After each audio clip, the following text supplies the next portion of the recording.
Now at 5 o'clock, a woman who made sexual harassment accusations against a top advisor to Mayor Joe Hogsett is now angry with comments the mayor made over the weekend. We first brought you Lauren Roberts' story a month ago when she exposed the abuse from the mayor's former right-hand man, Thomas Cook. Our News 8's Kyla Russell sits down with Lauren then and spoke with her again today.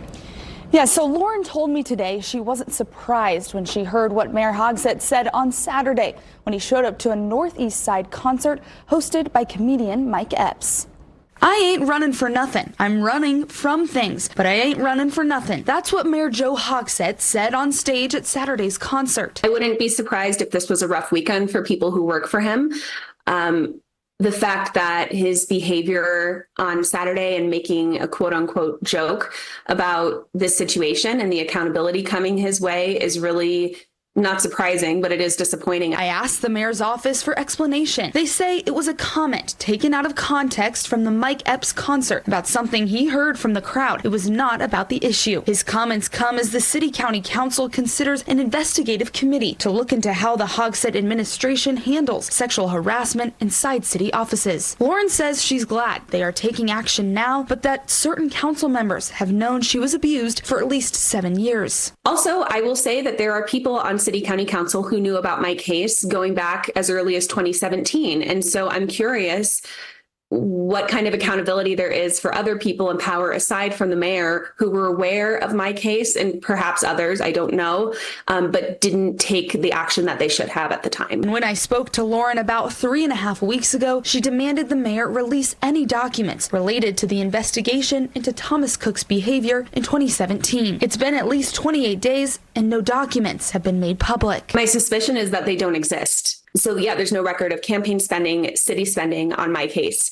The mayor is all but calling me a liar publicly now and saying that I was contacted as part of an investigation. I was not. Lauren says she wants the mayor and others held accountable, but she's more focused on supporting the victims. Looking at how to prevent this in the future, because right now I think that there's a lot of focus on the mayor, as there should be, but I want to make sure that we're not losing the bigger picture. Lauren says that bigger picture involves this being the tip of the iceberg, with more women expected to share their stories.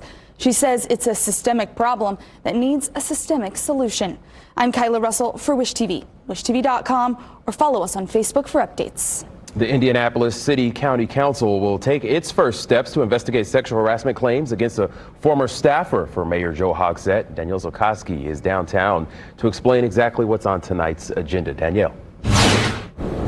Jakari, there is a proposal up for consideration tonight that would be the council's first steps to look into these claims and allegations of sexual misconduct in the mayor's office. If passed, it will form an investigative committee to look into the allegations of sexual misconduct and work on policy and HR responses that would better handle situations like these in the future. This proposal will also recommend immediate action that can be taken and implemented within the executive branch as a response. The proposal would create a committee to directly investigate members of the mayor's office as it relates to these allegations. So far, at least one counselor has called for the mayor himself to step down in the wake of these allegations. We expect the committee on committees to assign members to this special investigative committee tomorrow night during their meeting. I'm Danielle Zokoski for Wish TV, wishtv.com, and follow us on Facebook for updates.